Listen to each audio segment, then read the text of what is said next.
On the screen with me is the best lawsuit report in the game. This is published by a company named Ecomback. We're going to go through some of this report, and I emphasize the word some because this is a very comprehensive and detailed report. So we're only going to go through a few sections, but I will link to it in the description. This is the Ecomback 2024 annual report. We'll start off with this map of the United States at top, and we can see that New York leads the way with 1,600 filings, followed by Florida with 629, California at 485. Then Pennsylvania notably has 121. So that's an emerging trend as more cases filed in Pennsylvania. And then we see other states combined for 353. And so then we have a key findings section. And I'm just going to look at one of the key findings. One of the key findings marked accessibility widgets. So here the two bullet points read, accessibility widgets remained under scrutiny with 722 lawsuits, 22.65% filed against websites using these tools. Websites that used widgets were sued, Accessibility with 258 cases, followed by Userway 187. And so in this next section, we see a graphic that compares the number of lawsuits filed in 2023 and 2024. And overall, 2024 was actually a down year. And what's interesting is that when you look at accessibility companies that are talking about writing about these lawsuits, they always push the lawsuits. They always make it seem like the lawsuits are um, more than they are. And what I like about this report is I don't know this for certain, but I get the distinct impression that it is very accurate and that a lot of work has gone into ensuring accuracy of the data. So here we can see that the New York filings are down in 2023. They were at 2,140, and then in 2024 it's at 1,600. Florida is actually up from 473 to 629 in 2024. But then California is also way down from 953 to 485. So I'm not going to get into Pennsylvania and the other states, but uh, I like this graph. This is a nice graphic that shows you that the number of filings has actually leveled off. And then if we continue down, and by the way, this report is so thorough and so detailed, and the information is organized so nicely. But as we continue down, we come across a section titled "Reasons for Decrease in ADA Website Lawsuits in 2024."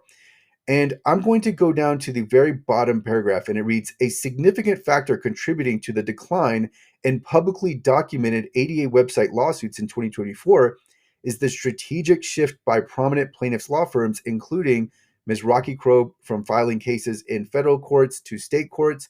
In 2024, we were able to track 65 lawsuits from New York state courts and none in federal court, marking a significant change in Ms. Rocky Crow's strategy and volume. This broader shift to state courts is particularly evident in jurisdictions like California and Pennsylvania, where fragmented reporting systems make state level filings harder to monitor. That is my experience as well. Is that especially with California, it's difficult to get a hold of the state court filings. So that does explain some of the decrease. I think the other part of this, though, is that, as has been the case for so many years, that plaintiffs' lawyers send demand letters, so we don't know about a lot of the legal activity. We never find out about because it never makes its way to public record. And then the last paragraph touches on this. The last paragraph reads, adding to this shift is the increasing reliance on demand letters as a primary legal strategy. So let's continue on down. We have an example of a demand letter, key implications for businesses. There's a section titled 35 plaintiff filed over 50% of total ADA lawsuits in 2024. So we can see that the same law firms and the same plaintiffs come up continuously. Of course, there are others, but there are some that are just the that are going to continually be the ones named on complaints, and then we just see so much more data. Every way that you can think of to dissect the data and extract information, really is contained in this report. Then we have a section 15 law firms filed over 86 ADA lawsuits in 2024. So this is some of what I talk about when I'm talking about website accessibility lawsuits, is that the same plaintiffs' law firms are filing complaints and initiating, they're sending demand letters. These are the same plaintiffs' law firms over and over again. So you really want to pay attention to the accessibility issues that they're paying attention to. Then continuing down, we continue. You can sign up to stay up to date on their lawsuits. 11. Oh, this is a really interesting section. 11 industries faced over 90% of ADA lawsuits in 2024, and then it names those industries led by lifestyle, fashion, clothing, and apparel. So yes, we get a lot of clients that have Shopify websites selling clothes, shoes, etc.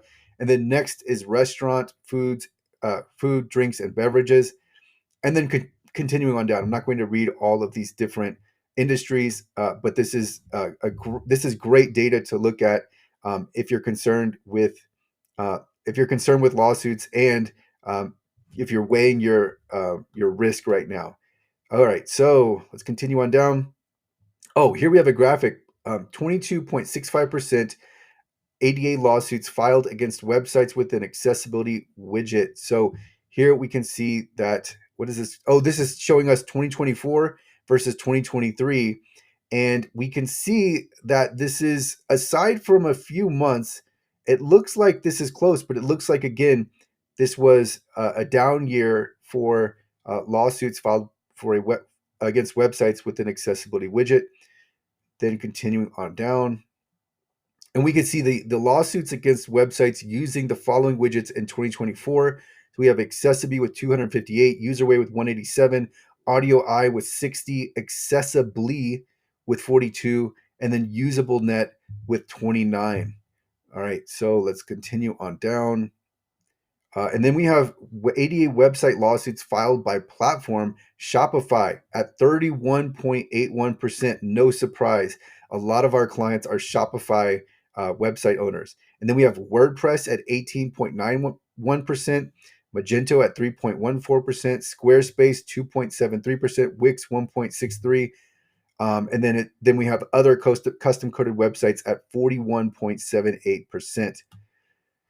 So then we have a year in review. We have an update on California AB 1757. I've talked about that previously on this channel. And then we have a documentary that is coming up on website accessibility and these lawsuits that is supported by eComeback. And then just some more updates. So yeah, I'm not going to cover everything, but I will link to this in the description. This talks more about eComeback's services, but this is the best report, by far the best report. And I really like their attention to detail, how much data they extract, how they present it, how they make it easy to understand. This is very difficult to put together. It is very difficult to accurately gather data, because as we saw in that one section, it's not always reported evenly. It's just difficult to extract. So this is a very good report. I will link to this in the description.